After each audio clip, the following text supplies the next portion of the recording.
Shalom God's DNA. Bagaimana kabar kalian hari ini? Saya berdoa kamu yang menyaksikan online service hari ini dalam keadaan yang sehat dan selalu dalam perlindungan Tuhan. Amin. Berapa banyak hari ini kamu yang menyaksikan ibadah, merasakan kehadiran Tuhan di tempatmu? Angkat tanganmu. Mari berikan tepuk tangan bagi Tuhan kita yang hebat, bagi Tuhan kita yang dahsyat. Amin. Wow. Sebelum kita mendengarkan firman Tuhan, ada budaya yang harus selalu kita ingat, selalu kita ucapkan, selalu kita lakukan. Meskipun saat ini kita ibadah sendiri-sendiri, kita stay at home, kita gak bisa ibadah sama-sama. Tapi budaya ini harus selalu ada dalam kehidupan kita. Yang setuju katakan amin. Ada 3B. Ada B yang pertama adalah bawa Alkitab. Siapkan Alkitabmu masing-masing di rumah hari ini karena saya percaya kalian semua pasti punya Alkitab. Jadi gak ada alasan untuk minta helper. Udah gak ada ya kayaknya. Helper udah gak ada ya kalau di rumah ya. Tidak mungkin dong minta mama Alkitab saya mana? Oh tidak. Oke, jadi siapkan Alkitabmu di rumah. Kalau memang kamu gak punya Alkitab kertas seperti ini, Alkitab buku, siapkan Alkitab gadgetmu. Tapi pastikan di airplane mode ya. B yang kedua adalah bawa catatan. Bawa setiap catatanmu entah di gadget atau di buku catatan. Catat setiap khotbah, setiap rema yang kamu dapat hari ini.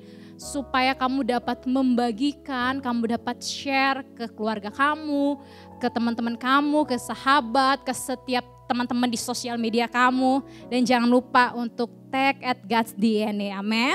Karena saya percaya setiap firman yang kita bagikan di sosial media kita akan memberkati, memberikan kekuatan bagi setiap orang yang membacanya. Wow. Dan ada B yang ketiga adalah be excited. Wow, yang be excited katakan wow. Saya excited banget nih teman-teman hari ini meskipun di sini krunya hanya berapa ya? Kita hanya bertiga dalam ruangan ini, tapi tidak apa-apa, kosong sekali di sini. Tapi saya begitu excited untuk menyampaikan sesuatu buat teman-teman semuanya. Kita harus excited untuk mendengarkan firman Tuhan.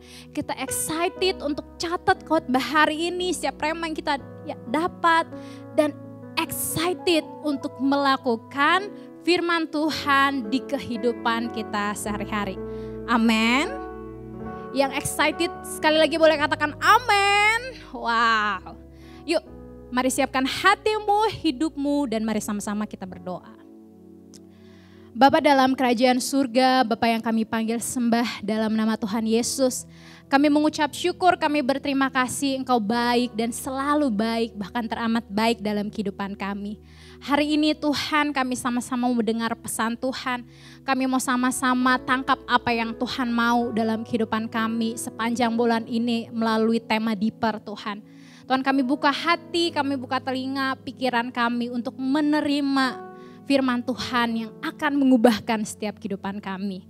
Roh Kudus berbicara secara spesifik buat pribadi, lepas pribadi hari ini yang menyaksikan online service. Hamba percaya Tuhan meskipun kami gak bertatap muka, mereka hanya menyaksikan online, tapi firman Tuhan yang kuat dan tajam dan remah yang kuat akan mereka dapat hari ini. Terima kasih Tuhan, urapi hamba-Mu, urapi setiap kami semua yang menyaksikan online service hari ini. Di dalam nama Tuhan Yesus Kristus, mari sama-sama katakan amin.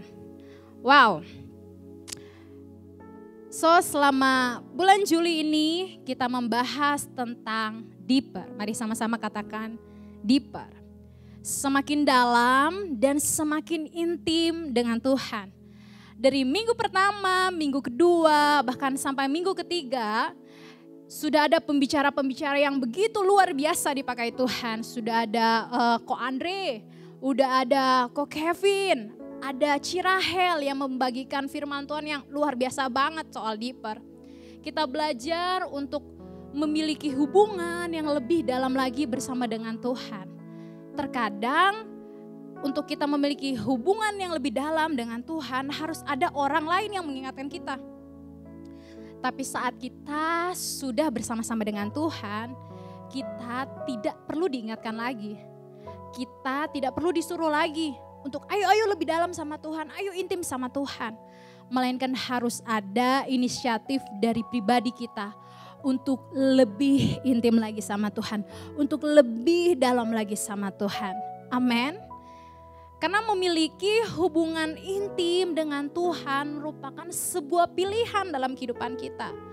Kita memilih untuk sama aja setiap hari berjalan di tempat, atau kita memilih untuk berenang, masuk lebih dalam lagi bersama dengan Tuhan. Dan mau mulai untuk melepaskan setiap dosa yang ada dalam kehidupan kita. Berenang lebih dalam hadiratnya Tuhan. Dan menjadi serupa, segambar dengan pribadi Tuhan. Sehingga kita mencerminkan kemuliaan Tuhan. Dan saat kita lebih dalam lagi dengan Tuhan, bukan berarti hidup kita tuh happy-happy aja. Bukan berarti hidup kita tuh wah bahagia aja, gak ada masalah, gak ada pergumulan. Bukan berarti seperti itu. Karena Tuhan tidak pernah menjanjikan namanya kenyamanan. Tapi Tuhan menjanjikan penyertaan dan damai sejahtera dalam kehidupan kita. Yang setuju katakan amin. Bahkan sometimes hubungan kita dengan Tuhan dipengaruhi oleh perspektif kita. Dan kita gak boleh puas cuma sampai di perspektif. Kita harus lebih dalam lagi. Kita harus memiliki kerinduan akan Tuhan. Untuk lebih dalam dan lebih dalam. Harus lebih gigih dan berdoa sama Tuhan. Karena kita dapat menemui Tuhan. Menemui Dia. Melalui doa dan penyembahan kita. So spend your time with God. Amen. Itu tadi saya recap dari minggu pertama sampai minggu ketiga. Dan hari ini saya ingin membagikan sesuatu buat teman-teman. Dari namanya sebuah kediaman, sebuah rumah. Untuk kita bisa lebih dalam lagi dengan Tuhan. Mari buka sama-sama di Markus pasal yang ke-11. Markus pasal yang ke-11 ayat 15 sampai 19.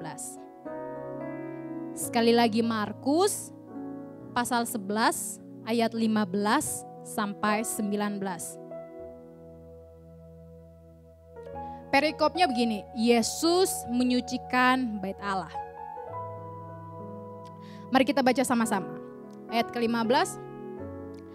Lalu tibalah Yesus dan murid-muridnya di Yerusalem. Sesudah Yesus masuk ke bait Allah, mulailah ia mengusir orang-orang yang berjual beli di halaman bait Allah. Meja-meja penukar uang dan bangku-bangku pedagang merpati dibalikannya. 16. Dan ia tidak memperbolehkan orang membawa barang-barang melintasi halaman bait Allah. 17. Lalu ia mengajar mereka katanya, bukankah ada tertulis, rumahku akan disebut rumah doa bagi segala bangsa? Tetapi kamu telah menjadikannya sarang penyamun. 18. Imam-imam kepala dan ahli-ahli Taurat mendengar tentang peristiwa itu dan mereka berusaha untuk membinasakannya sebab mereka takut kepadanya melihat seluruh orang banyak takjub akan pengajarannya. 19. Menjelang malam mereka keluar lagi dari kota itu. Di perikop ini, di kisah ini Tuhan marah-marah. Tuhan kesel banget karena begitu kotornya, begitu joroknya bait Allah. Saya ingin mau cerita sedikit sebelum kita bahas lebih dalam lagi teman-teman. Latar belakang dari ayat ini, dari perikop ini, kenapa Yesus marah-marah. Di momen ini adalah momen Paskah. Momen Paskah kok bisa kan gak ada tulisannya Kak? Gak ada tulisannya Ci di sini. Kalian bisa baca di Injil Yohanes pasal yang kedua ayat yang ke-13. Ini tuh kisahnya ada di setiap kitab Injil di Matius, Markus, Lukas, dan Yohanes.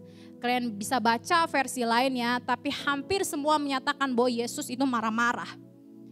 Biasanya di momen Paskah adalah momen di mana orang-orang Israel itu yang keluar kota, mereka tinggal di luar kota, mereka tuh mudik, mereka tuh pulang kampung ke Yerusalem untuk merayakan Paskah.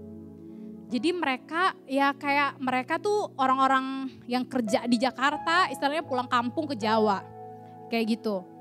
Nah, menurut tradisi Yahudi, mereka itu harus mempersembahkan korban saat Paskah. Entah korban bakaran kah atau korban yang lainnya. Makanya di situ tuh ada namanya pedagang-pedagang yang ada berjualan, dan itu bukan tanpa alasan ternyata. Mereka hadir di situ untuk berjualan. Mereka membantu orang-orang Israel yang ada di luar kota ketika mereka balik lagi ke Yerusalem untuk merayakan Paskah. Mereka tuh gak sibuk untuk mencari sebuah persembahan untuk dipersembahkan kepada Tuhan pada hari itu. Di situ ternak yang ada adalah lembu, kambing, domba, dan merpati. Dan firman Tuhan katakan ada penukar-penukar uang. Pertanyaan saya, kenapa ada penukar-penukar uang? Apakah money changer saat itu ada ya? Ada money changer berarti saat itu di Yerusalem. Wow, keren juga ya zaman dahulu. Ternyata setiap tahunnya orang Yahudi yang harus datang ke Yerusalem merayakan Paskah, mereka tuh harus sekalian membayar pajak bait suci. Satu-satunya mata uang yang layak untuk pembayaran pajak adalah mata uang perak Tirian. Karena mata uang lainnya sering memakai gambar atau kata-kata yang dikaitkan dengan dewa. Karena pada masa itu ada beberapa mata uang yang dipakai di Yerusalem. Termaksud mata uang Romawi yang merupakan kerajaan Romawi menduduki Yerusalem saat itu. Jadi pada saat itu Yerusalem itu dijajah sama Romawi. Makanya ada mata uang kerajaan Romawi. Tapi ternyata di setiap mata uang yang ada di Yerusalem saat itu ada gambar dewa-dewa, ada hal-hal yang gak baik. Karena sesuatu yang dipersembahkan kepada Tuhan harus persembahan yang terbaik. Persembahan yang gak boleh ada sesuatu yang bercela untuk Tuhan. Makanya ada penukar-penukar uang pada saat itu. Dan for your information, bait suci pada masa itu sekitar 15 hektar. 15 hektar. Atau 25% dari luas wilayah Yerusalem pada saat itu. Dan pedagang yang ada itu hanya memakai sebagian kecil dari halaman bait Allah. Mereka gak sampai masuk dalam bait Allah sepenuhnya. Tapi mereka cuma di halaman, dan sebenarnya pedagang-pedagang itu mereka sudah setiap tahun ada di halaman bait Allah untuk jadi money changer, untuk jualan-jualan ternak untuk dipersembahkan. Dan di situ diketahui oleh para imam-imam. Tapi imam-imam nggak ngusir, biarin aja, mereka ya bodo amat lo jualan karena gue juga dapet cuan. Wow. Tapi ketika Yesus melihat hal itu, Tuhan Yesus begitu marah. Tuhan Yesus begitu kesal. Bayangin ya, kemarahannya, dia bilang, firman Tuhan katakan dibalikannya meja-meja. Itu merepresentasikan bahwa kemarahannya tuh benar-benar marah, kesel banget ngeliat sesuatu yang bikin dia tuh, wah apaan sih ini rumah gua kok jorok banget. Kenapa ada orang-orang asing di dalam rumah gua? Karena kamu harus tahu, bait suci adalah tempat kehadiran Tuhan. Bait suci adalah tempat kediaman Tuhan. Tempat yang harusnya bersih, tempat yang harusnya gak boleh ada kotoran, gak boleh ada sarang penyamun. Tetapi banyak orang-orang asing, banyak orang-orang yang gak berkepentingan ada di bait suci. Sekalipun itu cuma di halaman. Tapi di akhir kisah ini, kalau kalian juga baca di Matius, Markus, Lukas, dan Yohanes, selalu dikatakan bahwa Tuhan Yesus hadir di situ. Di bait suci, dia mengajar dan mengadakan mujizat-mujizat. Dan di sana orang-orang mendengarkan dan orang-orang takjub sama mujizat yang dia buat. Well, kebanyakan dari kita seneng ya dengan kehadiran Tuhan. Saya seneng banget kalau Tuhan hadir. Kayak hampa banget hidup saya, Tuhan hadir. Saya senang banget melihat kehadiran Tuhan yang membuat mujizat, mengajar. Tapi Tapi kebanyakan cuma sampai di situ. Kita senang dengan Tuhan yang membuat mujizat, kehadiran Tuhan yang mengajar, kehadiran Tuhan yang memberikan pertolongan tepat waktu dalam kehidupan kita saat kita mengalami masalah. Kita senang dengan kehadiran Tuhan yang seperti itu. Tapi itu cuma seasonal biasanya dalam kehidupan kita. Kita senang cuma saat itu doang. Sampai kita cuek dengan tempat kediaman Tuhan yang jorok, penuh sampah. Dalam pikiran kita, ya udahlah, ini kan hidup gue, ini kan tubuh gue, ini kan punya gue. Untuk apa disortir, untuk apa dipikir-pikir melihat sesuatu yang bukan harusnya gue lihat. Ya gak apa-apa lah, lihat sekali-sekali. Lihat hal-hal yang jorok, hal-hal yang gak menguntungkan, gak apa-apa lah. Banyakan dari kita hanya senang melihat performnya Tuhan aja.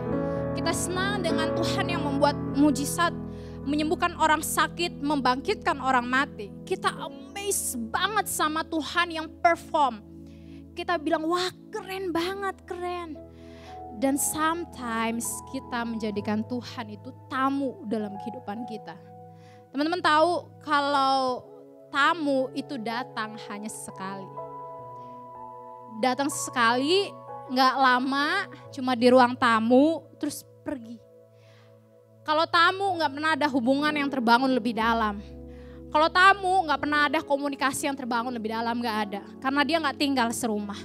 Tapi kalau kita jadikan Tuhan sebagai bagian dalam rumah kita, sebagai Tuhan dalam kehidupan kita, akan ada hubungan yang lebih dalam terbangun, akan ada komunikasi yang lebih dalam terbangun. Seringkali itu kita gini, kita tuh cukup puas dengan kehadiran Tuhan aja. Saya bukan bilang kehadiran Tuhan tuh salah, enggak, saya enggak bilang kayak gitu. Kita sangat butuh dengan kehadiran Tuhan. Tapi kita tuh hanya sekedar cukup puas kehadiran Tuhan saat itu aja. Kita cukup puas Tuhan hadir untuk menyediakan kebutuhan kita. Apalagi di masa pandemi ini, wah kita butuh Tuhan banget untuk menyediakan segala kebutuhan kita, keperluan kita. Kita cukup puas dengan Tuhan hadir untuk menyembuhkan sakit kita. Aduh gue sakit nih gak punya biaya, gue cuma butuh Tuhan hadir dan menyembuhkan. Kita cukup puas di situ. Kita hanya cukup puas dengan kehadiran Tuhan yang mengampuni. Waduh Tuhan, gue berdosa banget, gue tahu Tuhan tuh pengampun, Tuhan ampuni gue dong. Oke Tuhan ampuni, Tuhan kasih belas kasihan, Tuhan ampuni. Tapi besok kita ngelakuin lagi, kita puas dengan hal itu doang. Kemudian kita ngelakuin dosa lagi. Saya mau bilang hari ini kalau kita ingin lebih dalam lagi sama Tuhan, God's DNA. Kita ingin mengalami keintiman dengan Tuhan. Izinkan Tuhan ada di hidupmu. Dan jadikan hidupmu sebagai tempat kediaman bagi Tuhan. Yang setuju katakan amin. Kediaman Tuhan adalah kehidupan kita. Kita harus tahu bahwa hidup kita adalah tempat kediaman Tuhan. Kalau tempat kediaman Tuhan adalah hidup kita ini, kita gak akan membiarkan Tuhan sebagai tamu yang sesekali datang dan pergi. Tapi karena kita tahu ini rumahnya Tuhan, kita tahu hidup kita ini tempat kediamannya Tuhan, kita akan menjaga dengan baik-baik apa yang masuk dan apa yang keluar dari kehidupan kita. Kita gak akan, kalau kita tahu tempat ini, hidup ini adalah kediamannya Tuhan, kita gak akan lupa untuk membangun hubungan dengan Dia. Kita gak akan lupa untuk Dia tuh gak suka bahwa dosa akan dosa. Kita tuh gak akan lupa akan hal itu. Jadi kalau kita mau melakukan hal pelanggaran dosa, kita tuh akan takutnya minta ampun. Kita tuh akan, wah ini tuh tempat kediaman Tuhan, jangan ada dosa dalam kehidupan gua. Kita tuh akan takut, kita tuh akan menjaga baik-baik kehidupan kita. Well, karena kita tahu hidup kita adalah tempat kediaman Tuhan, amin. Kedalaman dengan Tuhan harusnya membuat kita gak hanya rindu Tuhan karena Dia membuat mujizat, karena Dia memberikan pengampunan, mencukupi kebutuhan, memenuhi kebutuhan kita dan memulihkan kita. Tapi menjaga kediamannya, yaitu hidup kita, untuk selalu bersih, terjaga, terawat, supaya Tuhan tuh nyaman ada di sini. Tuhan tuh betah ada di hidup kita. Kalau kamu hari ini yang sudah melayani, atau kamu yang tahu pelayanan seperti apa, saya mau tanya, berapa banyak dari kita yang rindu sama kehadiran Tuhan hanya seasonal? Kita tuh rindu kehadiran Tuhan tuh biasanya cuma satu waktu, ya gak sih? Kita tuh rindu kehadiran Tuhan, kita tuh butuh kehadiran Tuhan kalau kita mau pelayanan doang. Kita tuh butuh Tuhan, kita butuh diurapi, kita tuh butuh dilayakan, kita tuh butuh kayak gitu kan. Tapi butuh saat itu doang, tapi setelah selesai melayani, apa yang kita lakukan? Kita hidup kembali, kita tuh mengizinkan sarang-sarang penyamun masuk dalam kehidupan kita. Kita tuh mengizinkan segala sesuatu yang gak baik tuh masuk dalam kehidupan kita. Kita tuh lupa bahwa hidup kita adalah tempat kediaman bagi Tuhan. Atau mungkin kita hanya menghadirkan Tuhan saat kita lagi ngalamin masalah. Wah, gue lagi ngalamin masalah berat. Wah, berarti gue harus datang ke Tuhan. Datang ke Tuhan, tolong Tuhan. Gue besok ujian nih. Gue butuh Tuhan nih supaya gue masuk universitas yang terbaik yang gue pengen. Gue butuh Tuhan nih untuk masuk ke tempat pekerjaan yang terbaik. Lagi susah nyari kerja, gue butuh Tuhan. Tapi kalau kamu udah dapat pekerjaan, kamu udah dapat universitas yang terbaik yang kamu inginkan, apa kamu masih ingat Tuhan atau kamu mulai melupakan Tuhan? Biasanya di KKR, di ibadah saat kita dilawat Tuhan, nangis-nangis, Tuhan ini aku mau hidupku jadi tempat kediaman bagimu. Tapi abis itu kita buat komitmen, keputusan sungguh-sungguh supaya mau intim dengan Tuhan. Pembicara bilang, siapa yang mau hidupnya lebih intim sama Tuhan, angkat tanganmu lebih dalam, komitmen sungguh-sungguh, angkat tangan. Kita semua angkat tangan, ya gak sih? Kita angkat tangan sungguh-sungguh nangis. Tapi berapa banyak komitmen itu, keputusan untuk lebih dalam lagi sama Tuhan, hanya sampai mungkin bertahan 1 minggu, 1 bulan. Apakah itu bertahan sampai hari ini? Setelah itu mungkin, aku gak punya waktu untuk berdoa, aku gak punya waktu untuk spend time sama Tuhan. Wah, sibuk banget Tuhan, sorry Tuhan gak bisa baca Alkitab. Saya mau kasih tahu hari ini, membangun hubungan lebih dalam sama Tuhan, lebih intim sama Tuhan, bukan cuma di mulut, tapi dengan tindakan. Kalau kita mau lebih dalam sama Tuhan, action dong, datang dong ke Tuhan, bangun hubungan. Lo tahu Tuhan ada di hidup lo, tapi lo gak pernah bangun hubungan. Gimana kamu bisa lebih dalam sama Tuhan, tapi kamu gak pernah melakukan dengan tindakan kamu, hanya dari mulut kamu. Firman Tuhan sepanjang 3 minggu ini tentang Diper akan sangat percuma jika kamu tidak melakukannya di kehidupan kamu sehari-hari. Apa yang kamu dengar dari Ko Andre, dari Ko Kevin, dari Cirahel akan sangat percuma, jadilah berlalu begitu saja dan tidak akan pernah berdampak dengan luar biasa. Kehidupanmu tidak akan pernah lebih dalam lagi dengan Tuhan kalau kamu gak pernah action. Kalau kamu gak pernah mengambil tindakan untuk konsisten tiap hari bangun hubungan. Jaga hidupmu supaya setiap hari itu melekat sama Tuhan. Setiap hari itu intim dengan Tuhan. Setiap hari itu gak mau lepas dari Tuhan.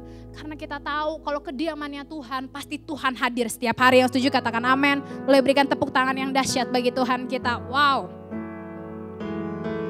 Makanya saya mau bilang hari ini, jangan kompromi mengizinkan segala sesuatu yang masuk tanpa mikir-mikir dulu. Kita tuh masukin sesuatu kayak imam-imam gitu loh. Imam-imam tuh tahu itu tuh pedagang-pedagang, penukar-penukar uang yang ada di halaman bait Allah itu kotorin bait Allah. Kalau kamu belajar tentang bait Allah itu tuh halaman tuh tempat yang kudus, yang suci, tapi dikotorin. Gimana Tuhan mau hadir kalau dari halaman aja tuh udah jorok, kita kompromi, kita masukin segala hal yang gak berkenan. Mata kita lah, pendengaran kita lah, mulut kita lah. Hati-hati sama mulut kita, hati-hati sama mata kita, hati-hati sama setiap halaman depan dalam kehidupan kita. Kalau kamu ingin lebih dalam lagi dengan Tuhan, you action, mulai dari halaman depan dalam kehidupan kamu. Mata, mulut, telinga. Kuduskan, bersihkan semuanya. Yang setuju katakan amin. Karena kita harus selalu merindukan Tuhan setiap hari, setiap saat, setiap waktu. Bukan hanya merindukan Tuhan seasonal. Bukan hanya merindukan Tuhan sekedarnya aja. Cukup hanya setiap hari Minggu. Cukup hanya di Kul. Cukup hanya waktu KKR. Wah, ada ibadah-ibadah yang wah energi, mungkin ya yang udah kangen energi. Wah, nanti rindu Tuhan aja pas energi, pas RTS, pas ibadah Minggu, pas Kul. Oh no. Kita harus rindu Tuhan setiap hari supaya kehidupan kita jadi tempat kediamannya Tuhan.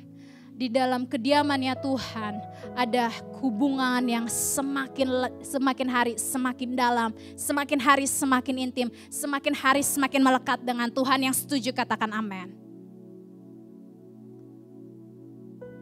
Orang yang tenggelam dengan Tuhan bukan sekedar hanya haus akan kehadiran Tuhan. Bukan sekedar hanya wah rindu banget sama kehadiran Tuhan. Tapi menjadikan kehidupannya sebagai tempat kediaman dengan Tuhan. Amin. Kedalaman dengan Tuhan harusnya membuat kita menyadari bahwa bukan hanya sekedar butuh Tuhan hadir. Tapi benar-benar sekali lagi menjadikan hidup kita sebagai tempat kediaman bagi Tuhan. Kalau tempat kediaman, dia itu hadir setiap hari. Dia hadir setiap waktu. Dia hadir setiap menit, setiap detik dalam kehidupan kita. Yang setuju katakan amin. Mari sama-sama buka Mazmur pasal 26. Mazmur pasal 26 ayat 8. Mazmur pasal 26 ayat yang ke-8. Mari kita baca sama-sama. 1, 2, 3. Tuhan, aku cinta pada rumah kediaman-Mu, pada tempat kemuliaan-Mu bersemayam. Well, ini ayat bagus banget. Tuhan, aku cinta rumah kediaman hidup kita dan pada tempat kemuliaan-Mu bersemayam. Mau harus tahu tempat di mana Tuhan hadir. Di situ ada kemuliaannya Tuhan. Hidup kita adalah tempat di mana kemuliaan Tuhan itu bersemayam. Amin. So hari ini, God's DNA. Mari ambil keputusan yang tepat. Ambil komitmen yang sungguh-sungguh. Jangan cuma komitmen hari ini aja. Tapi komitmen seterusnya setiap hari untuk mau lebih dalam lagi. Untuk mau konsisten lebih dalam lagi, lebih intim lagi, mau lebih melekat lagi dengan Tuhan. Karena kalau kita melekat dengan Tuhan, menjadikan hidup kita tempat kediaman bagi Tuhan. Di situ Tuhan hadir, bukan cuma sehari, bukan cuma 2 hari, bukan cuma seminggu, bukan cuma sebulan. Tapi dia hadir selalu setiap hari, di setiap musim dalam kehidupan kita. Yang setuju katakan amin. Boleh berikan tepuk tangan bagi Tuhan kita yang hebat dan dahsyat. Amin. So hari ini berapa banyak kamu yang diberkati? Saya berdoa firman Tuhan hari ini yang kamu dengar akan mengubahkan cara pikir kita. Akan mengubahkan setiap paradigma kita yang salah tentang Tuhan. Ternyata gue butuh Tuhan. Gue menghadirkan Tuhan bukan cuma sekedar 1 hari. Bukan cuma karena gue mau pelayanan. Tapi gue harus menghadirkan Tuhan setiap hari dalam kehidupan gue. Karena hidup ini adalah tempat kediaman Tuhan. Amin. Mari sama-sama kita berdoa.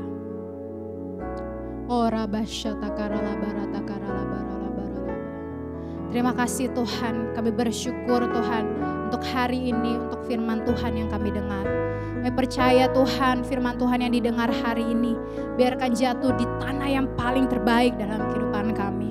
Jatuh di tanah yang subur, jatuh di tanah yang akan memberikan pertumbuhan, bahkan menghasilkan buah yang manis.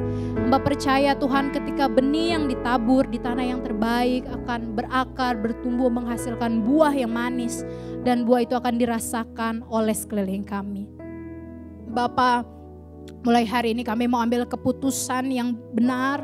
Kami mau komitmen sungguh-sungguh. Dan kami mau konsisten Tuhan untuk melakukan setiap hari dalam kehidupan kami menghadirkan Engkau. Karena kami belajar hari ini bahwa hidup kami adalah tempat kediamannya Tuhan. Kalau hidup kami adalah tempat kediaman-Mu, kami mau jaga baik-baik hidup kami. Supaya kami semakin hari semakin intim, semakin dalam dan semakin melekat dengan Tuhan. Terima kasih Bapa. Hamba berdoa hari ini biar Engkau yang berbicara spesifik buat setiap anak-anak muda yang menonton Tuhan online service hari ini. Tidak akan pernah ada firman Tuhan yang berlalu dan sia-sia hari ini. Terima kasih Tuhan di dalam nama Tuhan Yesus Kristus. Dan sebentar lagi Tuhan kami akan menyudahi Tuhan online service hari ini. Mbak percaya di sepanjang hari ini ketika kami beraktivitas akan ada perlindungan Tuhan. Terima kasih Bapak, terima kasih Tuhan Yesus. Mari angkat kedua tanganmu sama-sama di rumahmu masing-masing untuk menerima doa berkat. Hari ini terima berkat Tuhan, cinta Tuhan mengalir di hidupmu. Tuhan akan membawa kamu semakin naik dan bukan turun, menjadi kepala dan bukan ekor. Setiap langkah dalam kehidupanmu ada penyertaan, ada perlindungan Tuhan. Apapun yang dikerjakan oleh hidupmu Tuhan buat berhasil dan Tuhan buat beruntung. Dan setiap apapun yang kau lakukan biarkan ada karakter, keintiman dan kekudusan melekat dalam kehidupanmu sampai Tuhan Yesus datang menjemput kita di awan-awan yang permai dan memerintah bersama-sama dengan Dia yang sudah diberkati dan mau menjadi berkat dalam kehidupannya. Mari sama-sama katakan amin. So God's DNA, happy Sunday. See you next week and God bless you.